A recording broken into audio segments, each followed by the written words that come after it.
Out of the carriage.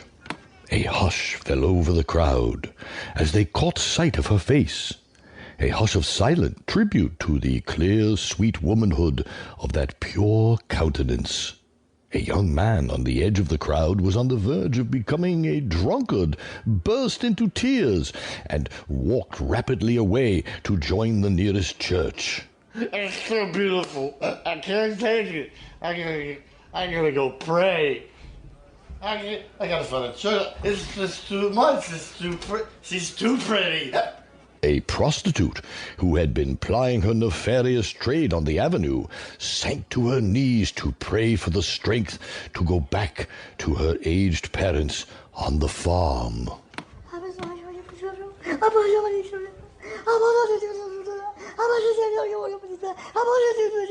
Amen. Another young man, catching sight of Ella's pure face, vowed to write home to his old mother and send her money he had been expending in the city on drinks and dissipation. Ah, yes, I better send a telegram to my old mom. Yes, I think I owe her a favor. But first a drink, yeah.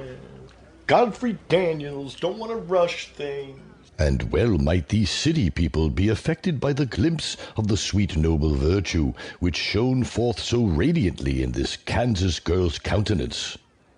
Although born in Jersey City, Ella had moved with her parents to the West at an early age. She had grown up in the open country where a man's a man, and women led clean, sweet, womanly lives. Out in the pure air of God's green places, and amid kindly, simple, big-hearted folks, little Ella had blossomed and thrived, the pride of the whole country, and as she had grown into womanhood, there was many a masculine heart beat a little faster for her presence, and many a manly blush of admiration came into the features of her admirers as she whirled gracefully with them in the innocent pleasure of a simple country dance. But on her 18th birthday, her parents had passed on to the great beyond, and the heartbroken Ella had come east to live with Mrs. Montgomery, her aunt in Jersey City. This lady, being socially prominent in New York's 400, was of course quite ambitious that her pretty little niece from the West should also enter society. For the last 3 months, therefore, Ella had been feted at all the better-class homes in New York and Jersey City, and as Mrs. Vandergriff and the Fifth Avenue social leader was in the same set as Ella's aunt, it was only natural that when making out her list of guests for dinner in honor of General Grant, she should include the beautiful niece of her friend. As Ella stepped from the carriage, her gaze fell upon little Frank, the crippled newsboy, and her eyes quickly filled with tears, for social success had not yet caused her to forget that blessed are the weak.